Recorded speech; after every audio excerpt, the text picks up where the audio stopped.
Hey, I am experimenting with a new camera position and background, which is like, it's a very weird feeling. I've got my blanket that's attached to my chair, like hooked over the bookcase behind it, and then also hooked right up there to the loft. Mm. It's very professional, yo. And actually, it's quite nice. It's quite comfortable. It's got a bit of a den-like feeling, you know? It's just because my camera kept doing this weird thing where it wasn't focusing, because I think there's so much stuff in the background. So I was like, okay, if we just give me one solid color behind, and I like red. So okay, right, we're doing good. I'm out of tea. We're not. We're still doing good, but hey, we're back. We're doing good. Mm. I seriously need tea. I can't. I mean, I don't want to say I need it. I am very unreluctant to do anything without tea. It feels like my purest form of motivation.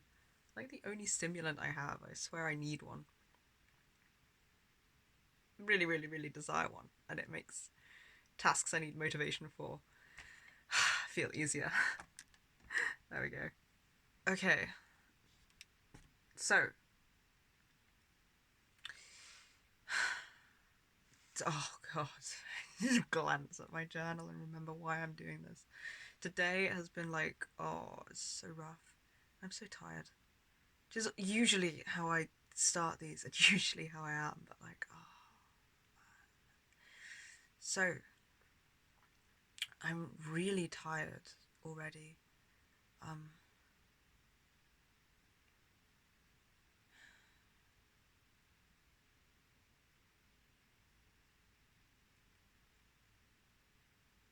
God, where do I start?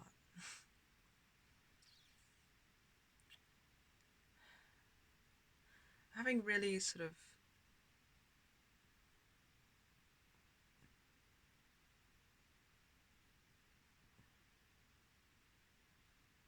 really significant emotional and um,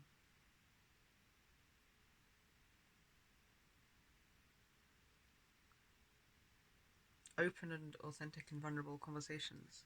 Just generally, that is how I fucking live with everyone around us, but also starting to be able to speak more and have more of those with mum now, which is really, really. I mean, we've always been able to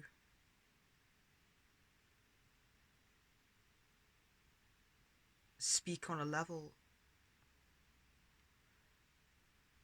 Parts have always been able to be open and authentic. Parts of us that hold some various traumas have been sort of hidden and shut away. And then more recently, the more I learn, I guess, I get about generational trauma and what's been handed to us, and issues like codependency and like what sort of emotional toolkits ought have been passed down that weren't, it became very difficult to breach these kind of conversations without feeling like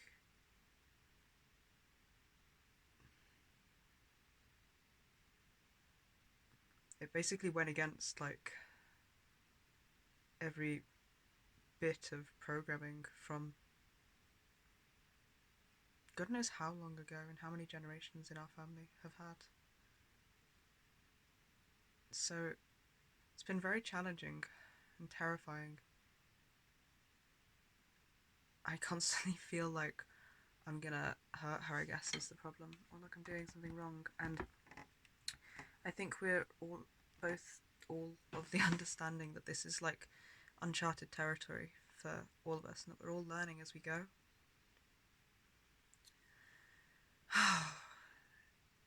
So I'm very, very grateful for that. And we had like a very long conversation. She visited yesterday. We gave her some of the homemade pie, which was very nice. I felt like something out of like a 60s movie or something. It was like, it was good. And I'm very grateful that she's so open to learning and talking on these topics as we learn as well. And it's always going to come with like touches of heartbreak and touches of bathed in tragedy and heartbreak, as well as relief and gratitude and like love and joy and appreciation. Now, you know, there's so much to it. It's so emotionally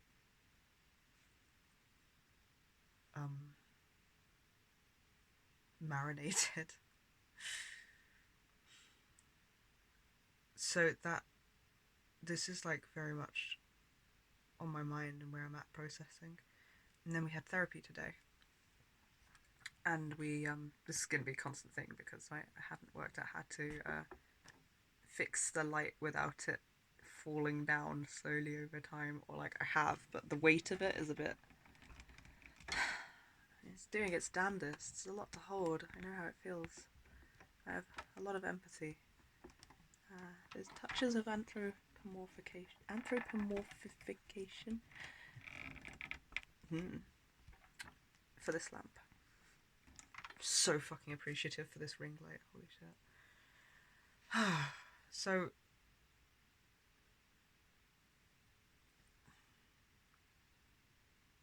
I guess I'm thinking about lots of very important, very deep things, and experiencing very important, very deep things.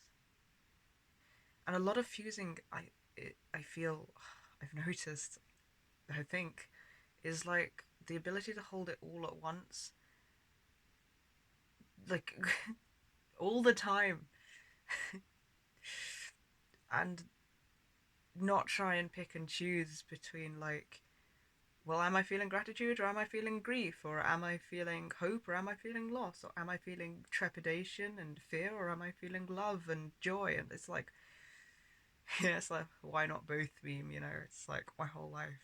It's just, it's all of those things all at once. And I sort of, I really thought that feeling things would get easier as I fused. And like, yes, as a container, I get bigger.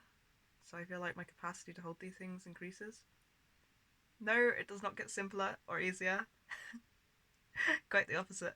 It gets messier and more confusing and more multifaceted and multi-layered, and I really need synonyms. You know, there's not enough language to describe the depths of the way that things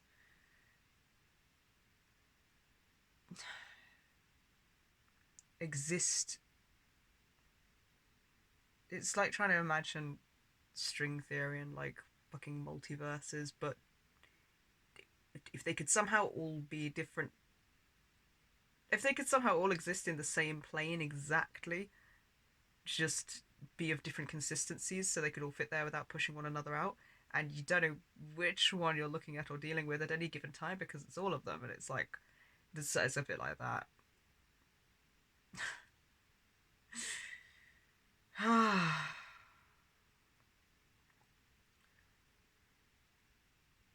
So there's that, and I'm not yet experienced enough at labeling my emotions and recognizing them. So a lot of these are swirling around a bit unnamed and a bit. Every so often I'll pull a thread from one and go, oh, that's that emotion. That feels like this in the body. But it's like it's kind of news to me. Like, I don't really know how these emotions feel in the body, and I'm learning as I go. So sometimes I don't recognize which emotion is what and what is doing which. And I'm like, I feel like inside my chest is a lumpy swirling soup. And she usually is like, we have some really interesting, good conversations with our therapist. Just being like, I feel like, what was yours the first, like when you were, if you're happy to say it or to give it to me to say? I ended up with a washing machine. Fucking emotions. And balls in there of varying textures and colours. Which sounded so fucking weird. And from that, we developed an understanding of what I was feeling and what thing went where. Yeah. I love that though.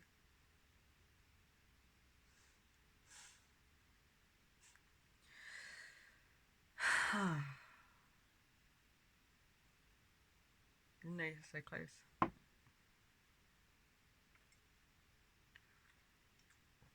can't fucking go far, can I? I mean, no, but yes. Ah, so there's that.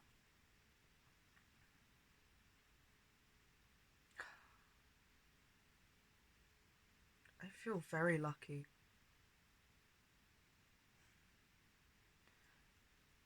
And it's so like,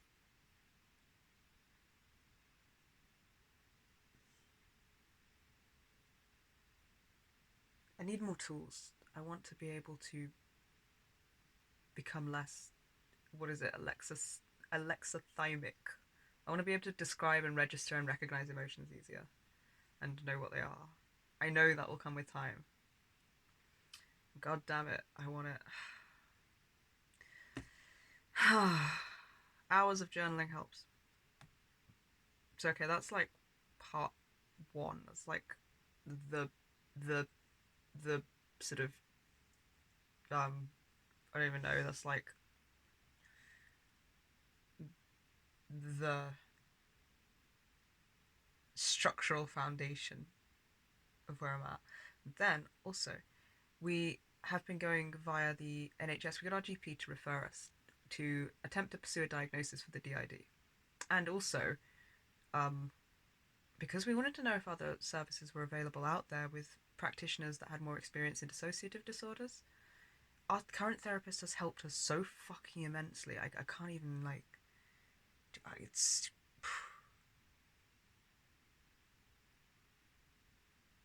I lack the words to be able to quantify how much she's helped and continues to help, and how many skills we've developed, how much different fucking incredible life is inside and outside our system, and how different we are. Also, I know she has some experience with systems. She's very trauma informed and she's very good at her work. And she's really good at helping us to experience and become aware of and start to live in the body more. I just wondered if some people, like, am I just like looking for the magical person that knows everything and can guide us through things that it doesn't exist, that is actually a role I have to step into for us myself, that we have to step into for us ourselves? Or is there actually, like, maybe there's a mix, because I feel like there could be some, like, if somebody had experienced many systems and many of these things, I could say something and they could go, oh, you may be experiencing this, you could try this. And like, I don't know if that's wishful thinking that somebody could just do that, but also I want to know if there are services of support like that out there, and people that are specialists in the field of dissociative disorders that could help us gain better insight and understanding into how to function as a system. So I was looking um, for that in them. Mascara wants to kill me. I have to fix it. But much like our many foes, it has failed. So we got referred to them. We had a sort of beginning meeting and then an assessment meeting. Lovely people, really, really nice people. Really appreciate how well run their service was. The letter they sent us with the assessment sort of details afterwards was addressed to our body's legal name, which none of us use, and community of selves. And I fucking love that. And the whole way through they've referred to us as multiple, and they specifically mentioned where they spoke to me and Valentine. So they're like really conscientious, very respectful, um, really lovely people. Really believe they genuinely care. They were very comforting and very attuned and very real and authentic seeming. And their service is so fucking underfunded, and they're so overworked and overrun with clients and with not nearly enough people on their team. So I want to make it clear that I'm in massive support of them, and I don't think they've done anything wrong. I think that this fucking entire world and country is fucking shit for dealing with these things, and health services are so chronically seriously undervalued and underfunded, and it's fucked. It's so fucked. Before I rant. So then today, our rest of our day was we had therapy, tried to work out how to identify and process some more emotions, and then this letter that we received from them basically said, like, one of the questions was, did we think that they could have more specialist service is in their team to help us with just the symptoms of trauma and dissociation than our current therapist, because it would be a case of leaving her to work with them, although I thought we could just leave her work with them for their period of months because it's a time-based service and then come back to her. But they did not feel that their services were adequate or could do better than she was doing to help us, so they are offering no intervention at this time, which I fully understand. It's 50-50 whether or not that would be the case. They don't specialise in dissociative disorders, they're just trauma informed. Way better than a lot of care services, but not like as niche as we need it to be, I don't think. So that's totally fine. But also we wanted to pursue a diagnosis through them, and we were referred for that purpose by our GP after telling her this. I think it's just a case of nobody knowing what anything does, and everyone seems to ignore dissociative disorders as if they don't exist, or like it's a dirty little secret that can get swept under the rug because maybe it highlights the shocking prevalence of childhood trauma and the existence of it within society, and maybe that's really hard to look at. I mean, fucking tough, because we exist and we're here. So angry about that one. Not at them, just society, the place we live, the current mainstream view of some professionals, not these ones. But anyway, so I was like completely burnt out after therapy. Oh my god, that was so done. And Valentine, thank fuck for him, the myth, the legend, the man himself. He rang straight away after therapy, and they were like, "Oh, you've been discharged," and we were like, "Oh, okay." And they were like, "You'll have to ring this number again," and we were like, "Oh, okay." So he rang that number, and they were like, "We got to the bottom of what we were like. Why have you been discharged?" And we were like, "Well, their services aren't a perfect fit for what we need at the time, but we wanted to pursue a diagnosis as well." And the person was like, "Oh, we don't offer that. We don't diagnose people because we don't want to stick them with any labels. We prefer to treat the symptoms." And that that was hard to work out how I felt about when I heard it. Um, we answered that, like, in theory we completely agree with them, and we think that's a very progressive approach, and I think that's absolutely best for people, like for their clients. I think that's the best way for this world to function, and if this entire world functioned that way, that would be fantastic.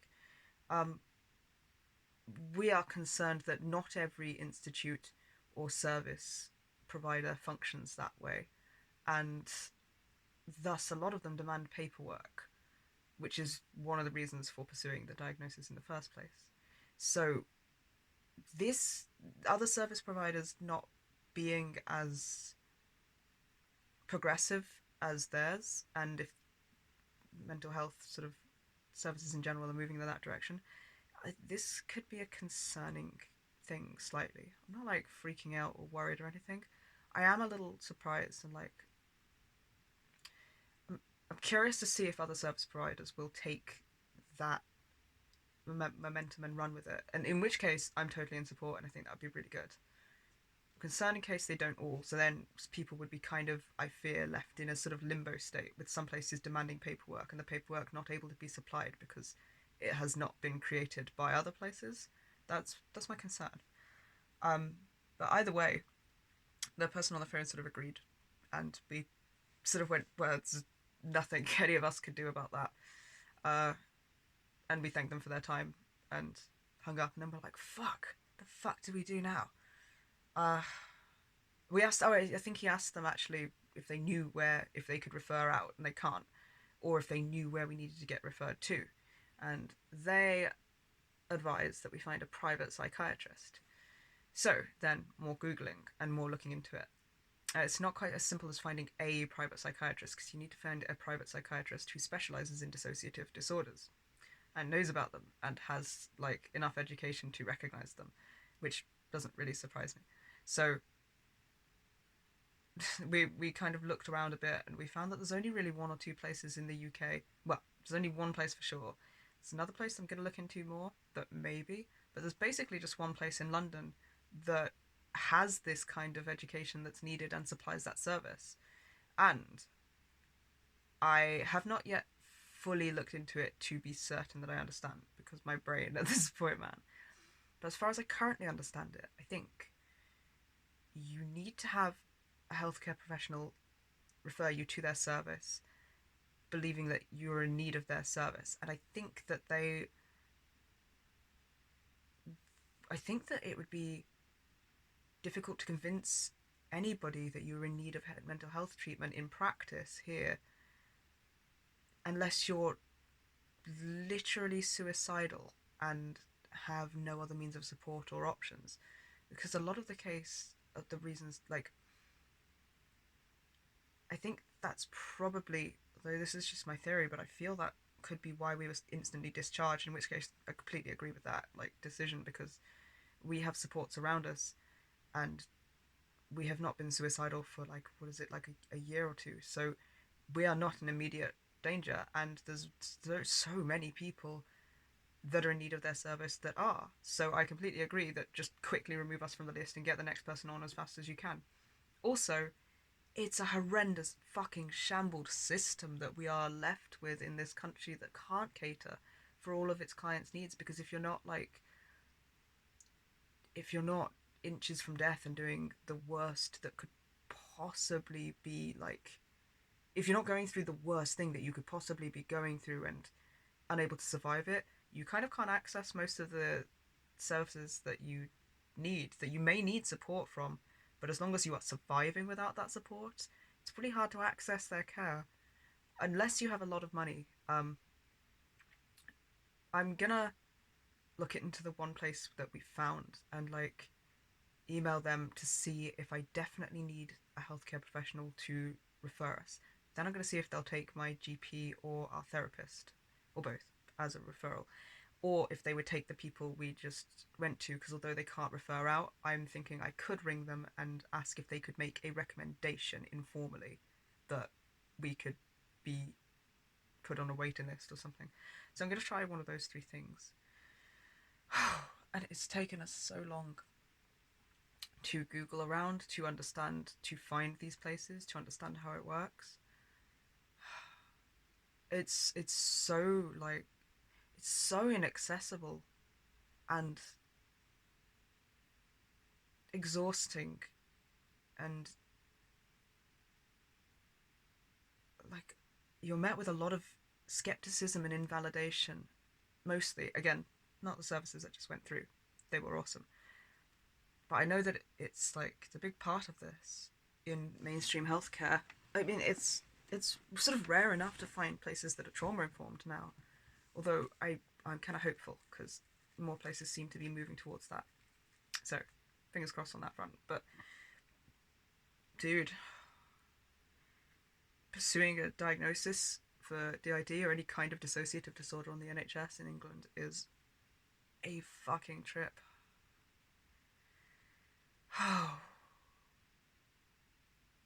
And anywhere that actually really does care is, like, so seriously overworked and underfunded that they may understand how much they need to support their clients, but they are physically unable to do more than they're doing. And the places that don't understand are just awful. Like, and all of it's on the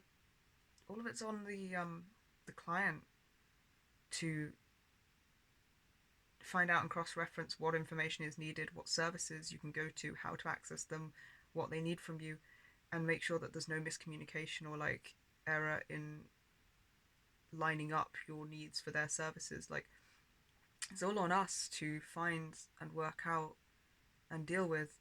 And, like, fuck, man, it's a struggle to tread water to get through every day. We're, like, we're just about coping, and frequently burnt out and overwhelmed and beyond our abilities to cope to at least the point of re-traumatization and shock, if not like daily or every couple of days splitting and refusing as we sort of work out how to integrate everything that's happened to us, plus every sort of core belief and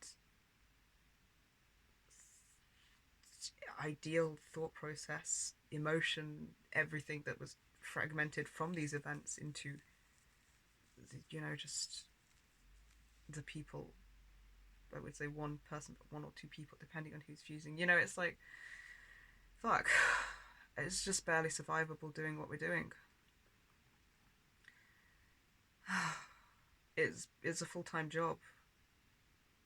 I don't have the space, energy, time, bandwidth, anything to do anything other than this. It's a miracle if I can get to the gas is going to run out, because there's no way I can't function normally enough to normally I can't function uh,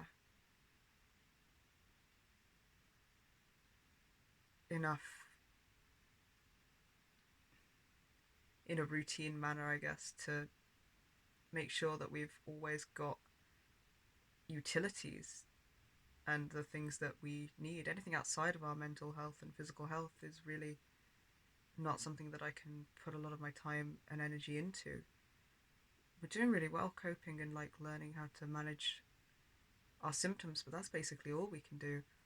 So it's pretty overwhelming and daunting to be aware of the fact that there is no one else gonna do this or point us in the direction of how to do this, and it's really 100% on us to do every little bit of legwork and find what we need in terms of resources and pursue a diagnosis. It's a very long and arduous sort of trek.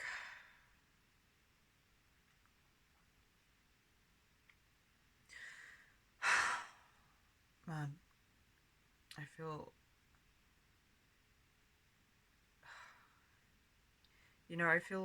I feel a little better.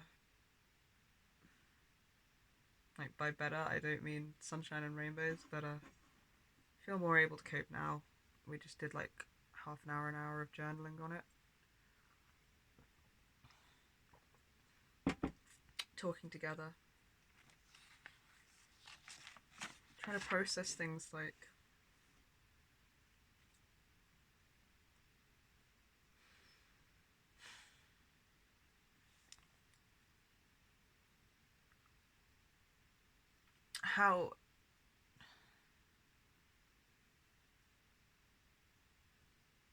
how much overwhelm and abandonment, I guess, the stretched nature of these services can cause.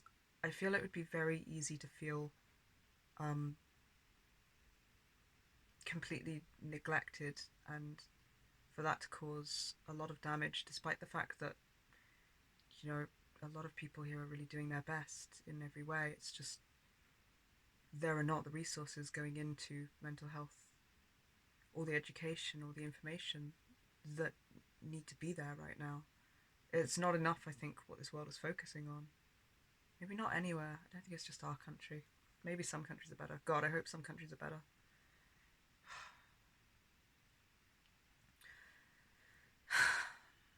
Sort of spent a lot of time thinking about how angry and disenchanted and disenfranchised that makes me feel.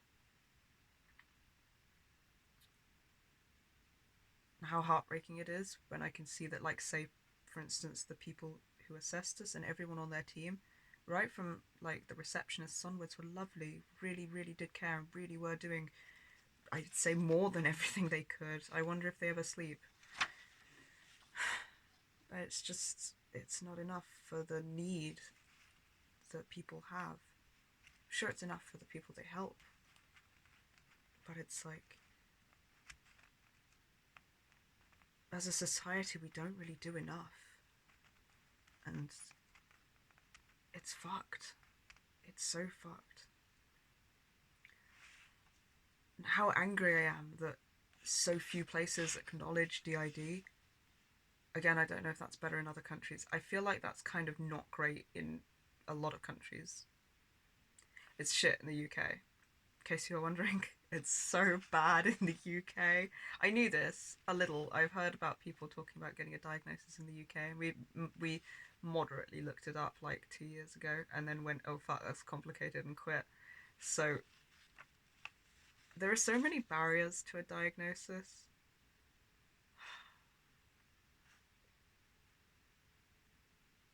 It's it's harrowing and exhausting, and it's not fair. And I think it feels pretty alienating. We have to do a lot of work around these emotions to. I don't.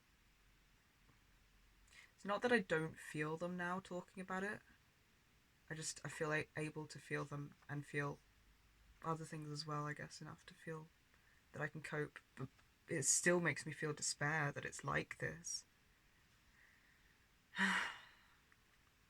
I'm so angry that like there's so little education going into DID and that there's so many myths and misnomers about it, and like there's such a lack of education and understanding on it that we have to be really careful who we go to try and get a diagnosis so that we don't get misdiagnosed. And like, because I am not gonna sit and deal with our experience being invalidated because somebody doesn't understand it and is projecting their personal bias onto us. That is not going to happen to my system.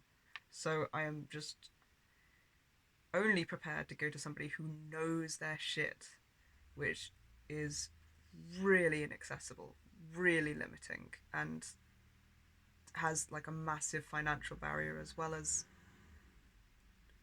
I think perhaps some other difficulties in the access, but we'll see. I've emailed one place. I'm going to email the other tomorrow when I have like more energy than this. So we'll see. I'll update anything I find. If I find a straightforward treatment pathway to it, I'll make a video on it to like sort of try and collate what we did, because this this is so hard. It's so confusing, and it's so demoralizing that you kind of just Google a bit and you're like, well, fuck all of those factors, and like I stand at risk to be invalidated and have my trauma completely and my pain dismissed. So like, why the fuck would I even take the risk? But it's like, fuck, you kind of need the stupid paperwork, and it shouldn't be like this. It should be more accessible than this for everyone. Like, I'm sitting here. This is another thing where I'm sitting here and I'm feeling all these things, and I'm managing to cope and regulate through them, largely because I have the support of my co-host, the other members of my system, our amazing partner, our incredible friends. Like, I'm so lucky to have a mum that I can talk to and that understands that the world is this way for these things as well. Because how many other parents would just be like on the side of the medical professionals that didn't believe in DID in the first place? That's got to be like quite a high quantity. It's fucked. So a large part of the pain I'm sitting here with is thinking about other systems who are in way less fortunate positions than us. And like, fuck, if you had to deal with this and you didn't have the support system we had, and you didn't have the 2 years of therapy we had, and the support and the compassion from within the system, like, fuck. That scares me. And that hurts to think about. And it leads me to feel very restless to find a way to help. And then I feel that for a few minutes, and I have, after much effort, taught myself to only feel it for a few minutes and let it go so it doesn't crush me. And then I work through the guilt for being able to do that. And I gotta work on not dwelling, because if I just crush myself into the ground by thinking of these things with stuff that's outside my control currently. I'm not going to be able to help us, and if I can't help us get onto our feet, then that's the only way we'd ever be able to help anyone outside of us and extend that knowledge and support and understanding anyway. So it's horrifying. And I think it's really important to feel it and then let it move through and let it go. Not like I'm permanently washing my hands of the situation, but for now, while it's outside my control, yeah, no, I gotta let that shit not dwell in me because it's unbearable.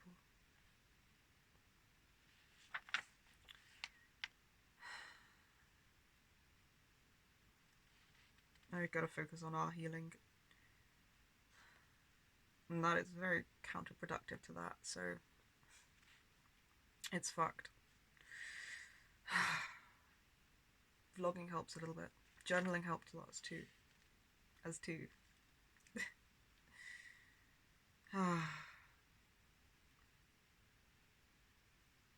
was acknowledging what parts of me felt, and there's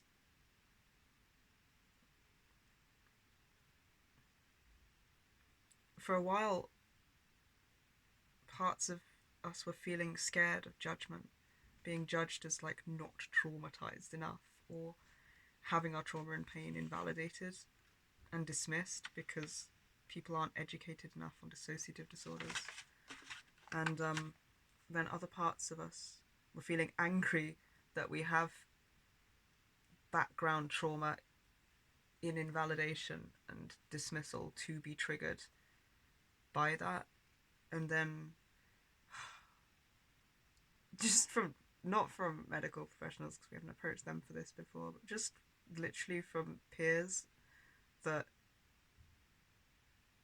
didn't really know anything about dissociative disorders. And then angry that if we're in a vulnerable place, anyone's opinion can do damage. It doesn't occur to you at the time. It didn't occur to us at the time, like how much understanding these people actually have. It's just you kind of internalize what people say, especially if that's how our brain's set up to function. And if we're set up to blame ourselves or find faults in what we're doing because it makes life more predictable and therefore safer feeling, then it's like it just kind of naturally goes in. So then angry about that, and then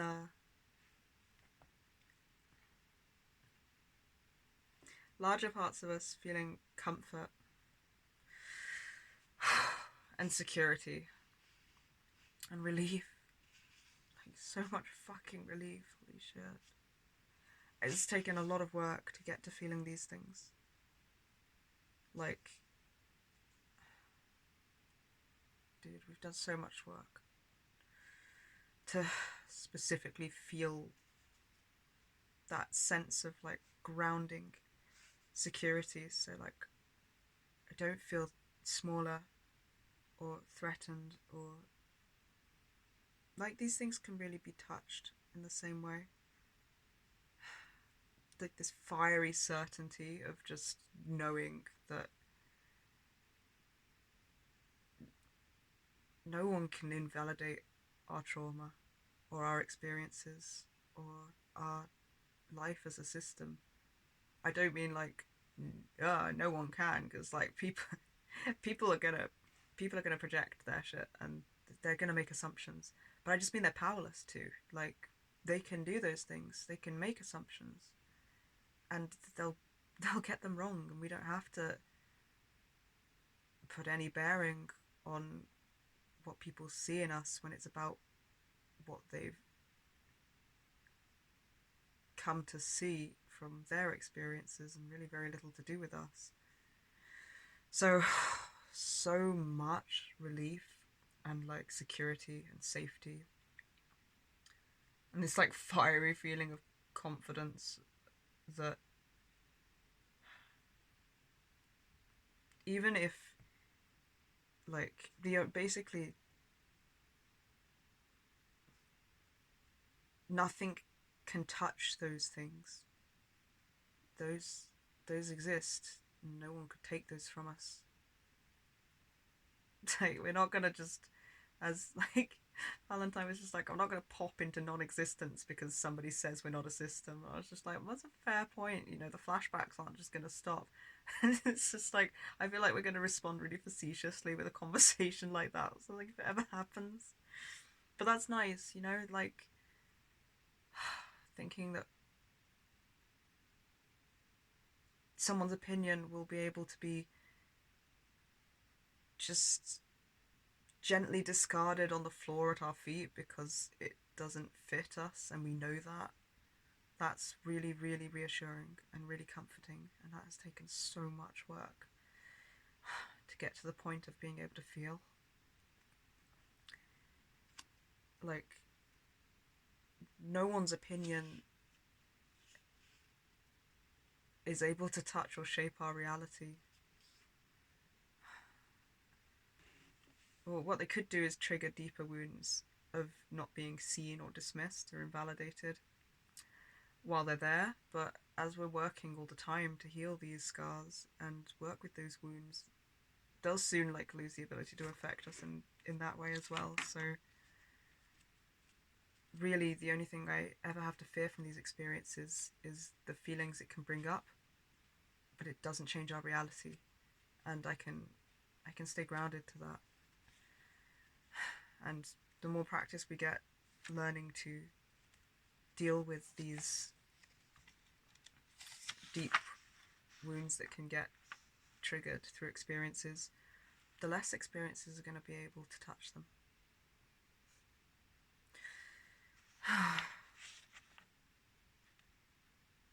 So I don't feel so worried about that anymore. I don't really feel worried about that anymore.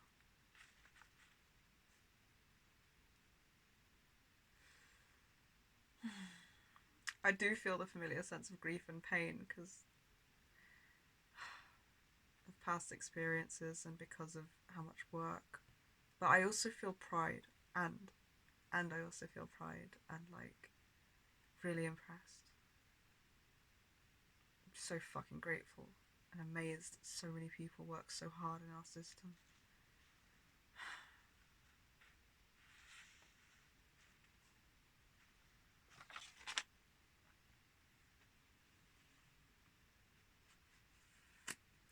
A lot of parts of us were feeling like kind of dropped, and this lost feeling, like I guess it could trigger things like neglect and the feeling of needing somebody to step in to the role of like guide and somebody to tell you which way to go and to deal with it for you. I guess it's like the parents' sort of role. I think healthcare services not being equipped can trigger those, and did for a little bit, and we sort of worked through that as well. Lots of breathing, lots of grounding as always, and then also accepting that I'm going to step up for us and that I will take that role. And then a lot of really, really beautiful, fucking heartwarming pages of getting more and more passionate, writing the things that I swear I will do to protect our system and promise to meet our needs and work out what the fuck to do, even though like it's not like I'm gonna know, but fuck, I'll find out. And then everyone else in here reassuring me that I'm not going to be doing that alone, and that we've all got each other's backs.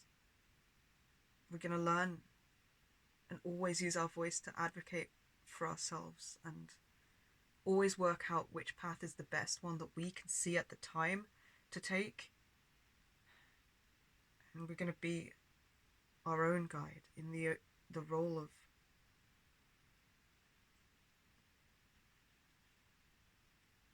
our own captains, pilots, leaders. I don't know what word you use. I guess it matters just what word's relevant to the person using it. I like a pilot, personally. I've got a spaceship inside, so like it's really cool, sort of like pirate ship, a bit like Treasure Planet sort of thing. So I'm like captain or pilot works, but either way, looking for the person that's going to tell us it's all going to be okay, and this is what we do, and we got this. That's me. That's Val. That's us. That's D. That's Connor fighting us to have that much responsibility, and us going, not while you're young. Fuck. Sneaking it anyway. That's all of us. That's on us, and we can rise to that. We can step up to that. And then this is another way that it might feel scary standing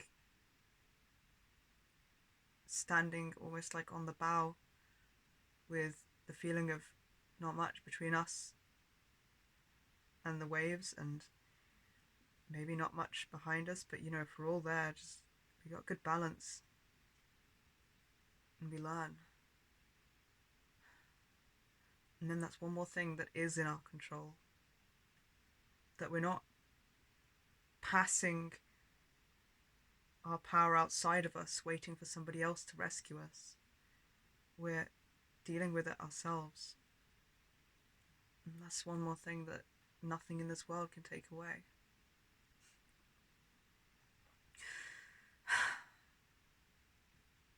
Now this is my day. This was why skateboarding was so... We hadn't got to the journaling and feeling better about everything at that point. We just had the difficult stuff. I think skateboarding helped. We played with the dogs as well. I'm feeling a lot better now. Terrified. Exhausted. But fuck, I got some co-pilots.